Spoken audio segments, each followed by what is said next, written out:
आज हम देखेंगे परिमेय संख्याओं के संख्या रेखा पर निरूपण से संबंधित कुछ दिलचस्प उदाहरण।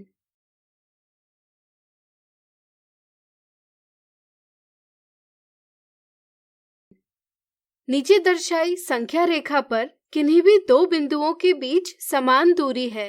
ज्ञात कीजिए बिंदु P और Q कौन सी परिमेय संख्या को अंकित करते हैं। दर्शाई गई संख्या रेखा पर किन्हीं भी दो बिंदुओं के बीच बराबर दूरी है। यह दूरी ज्ञात करने के लिए हम किसी संख्या से उसके बाईं ओर की संख्या को घटाएंगे। जैसे यहाँ शून्य ऋण कोष्ठक में ऋण 1/7 बराबर 1/7 है, यानी कि शून्य और ऋण 1/7 के बीच की दूरी 1/7 इकाई है।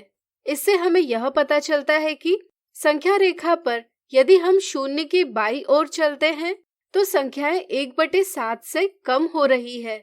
यहाँ ऋण 6/7 के बाईं ओर 1/7 दूरी चलने पर हमें बिंदु P प्राप्त हो रहा है। इसलिए यह बिंदु ऋण 6/7 ऋण 1/7 बराबर ऋण 7/7 को निरूपित करेगा, यानी कि संख्या ऋण 1 को निरूपित करेगा।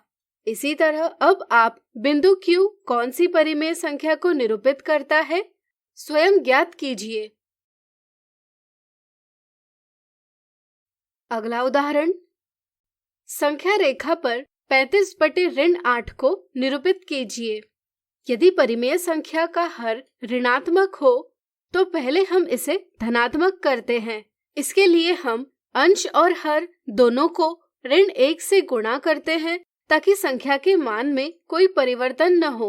इससे हमें परिमेय संख्या ऋण 35/8 प्राप्त होगी। ऋण 35/8 एक ऋणात्मक परिमेय संख्या है, इसलिए इसका स्थान शून्य के बाईं ओर है। हम ऋण 35/8 को ऋण 4 और 3/8 इस प्रकार लिख सकते हैं। इससे हमें पता चलता है कि दी गई परिमेय संख्या का स्थान ऋण 4 और ऋण 5 के बीच में है। सटीक स्थान ज्ञात करने के लिए हम ऋण 4 और ऋण 5 के बीच की इकाई दूरी को 8 बराबर भागों में विभाजित करेंगे। इनमें से 3 भाग लेकर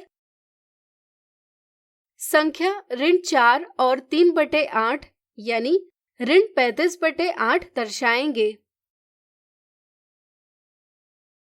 अगला उदाहरण, बिंदु PQRS में से प्रत्येक बिंदु 3/2, ऋण 4/5, 10/3 और ऋण 7/4 में से एक परिमेय संख्या को निरूपित करता है, लेकिन दिए गए क्रम से नहीं। बिंदु Q न तो सबसे दाईं ओर है न ही सबसे बाईं ओर। बिंदु R बिंदु Q के निकटतम दाएं स्थान पर है। बिंदु P बिंदु R के दाईं ओर है। प्रत्येक बिंदु द्वारा निरूपित परिमेय संख्या ज्ञात कीजिए और इन्हें संख्या रेखा पर व्यवस्थित कीजिए। वीडियो रोककर आप इस पहेली को सुलझाने का स्वयं प्रयास कीजिए।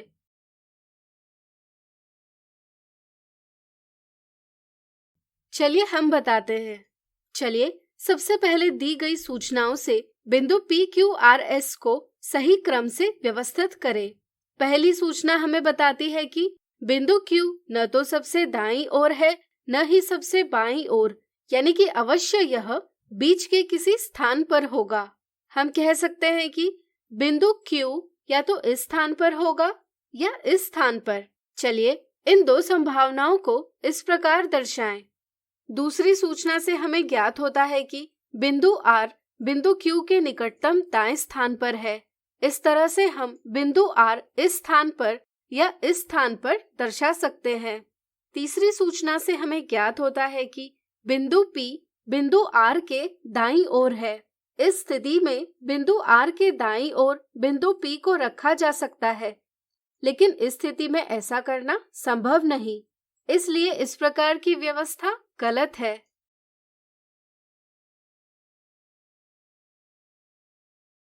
अब हम शेष बिंदु S को रिक्त स्थान पर रखेंगे। इससे हमें बिंदुओं का क्रम प्राप्त होगा SQRP।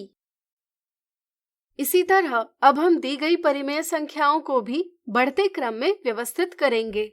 इसके लिए हम संख्या रेखा का प्रयोग करेंगे। यानी कि हम संख्या रेखा पर दी गई परिमेय संख्याओं को निरूपित करेंगे। 3/2 एक धनात्मक परिमेय संख्या है। इसे हम 1 और 1/2 लिख सकते हैं, इसलिए इसका स्थान 1 और 2 के बीच में है। सही स्थान ज्ञात करने के लिए हम 1 से 2 के बीच की दूरी को हर जितने भागों में यानी 2 भागों में विभाजित करेंगे। चूंकि अंश 1 है, इसलिए इन 2 भागों में से एक भाग लेकर हम संख्या 1 और 1/2 या 3/2 निरूपित करेंगे। इसी तरह हम ऋण 4/5, 10/3 और ऋण 7/4 को निरूपित करेंगे।